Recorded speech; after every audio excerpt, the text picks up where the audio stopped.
보험금 안 주냐 보험금 안 주냐 여기가 거절 맛집이냐. 가장 필요한 그러면서도 가장 가성비 좋은 보험을 딱 하나만 꼽자면 뭡니까?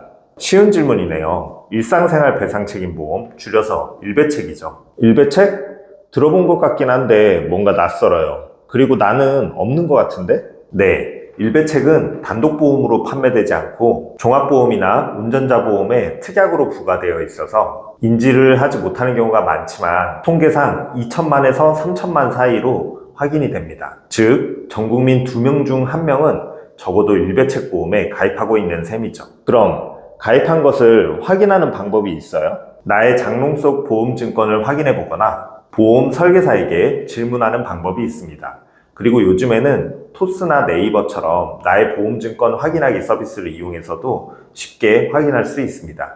일배책은 어떤 걸 보상하길래 그렇게 좋다는 거예요? 네, 보험료는 고작 2,000원 정도에 불과하지만 보장은 일상생활 중 민사상 법적 책임을 최대 1억까지 보상해줍니다. 일단 좋은 것 같은데 개념이 모호해서 좀 더 와닿게 설명 가능해요? 예를 들어 제가 자전거를 타고 가다 길 가던 행인과 부딪혀 상대가 골절사고를 당했다고 해볼게요. 그러면 우선 피해자분에게 사과를 하고 응급실에 가서 치료를 하겠죠? 수술이 필요하겠고 최소 몇 주, 길게는 몇 개월에 걸쳐서 치료가 필요할 수 있습니다. 이제부터 어려운 일은 상대방에게 얼마를 보상을 해줘야 될지 상당히 스트레스 받는 일이 생길 겁니다. 직장에서 일하고 있는데 전화 와서 얼마를 주니 많이 이럴 거 생각하면 아우 짜증나는 상황이에요. 그럼 일배책이 있으면 이런 상황을 벗어날 수 있는 거예요? 맞습니다. 일배책이 있다면 사고가 발생한 후 바로 일배책 보험사에 사고 접수를 하면 됩니다. 그러면 손해사정사가 나와서 상황을 파악하고 보상의 대상이 된다고 판단되면 그때부터는 손해사정사가 알아서 피해자와 모든 보상 과정을 진행해 줍니다. 그러면 내가 뭐 치료비는 얼마, 위자료는 얼마 이런 것들 일일이 실랑이를 벌이지 않아도 된다는 거예요?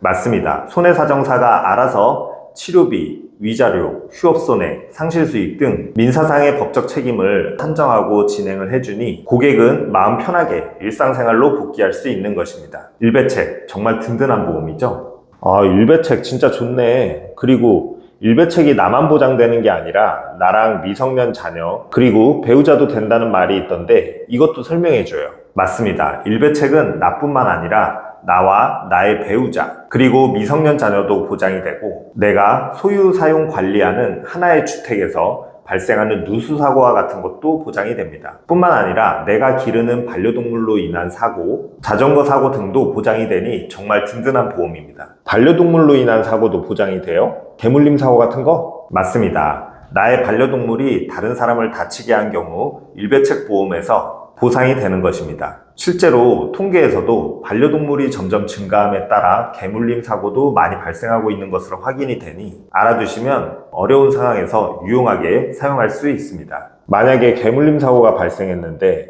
나도 일배책이 있고 배우자도 일배책이 있으면 아무거나 한 개만 적용하면 되는 거예요? 그럴 때는 중복보상이라고 해서 여러 보험이 동시에 적용이 됩니다. 중복보험은 우선 한 개 보험사에 먼저 접수를 하면 진행 과정에서 보험사나 손해사정사가 확인 후 어디에 접수를 하면 된다고 안내를 해드리니 크게 염려하실 필요는 없다는 점도 알려드립니다. 오케이, 그럼 이 보험은 나의 법적 책임으로 다른 사람 다치게 했을 때 보험금을 준다면서요? 그러면 보험금을 우선 나에게 주는 건가요? 아니면 피해자에게 직접 주는 건가요? 실무적으로는 피해자에게 직접 지급합니다. 우선 치료비와 위자료가 기본입니다. 그렇군요.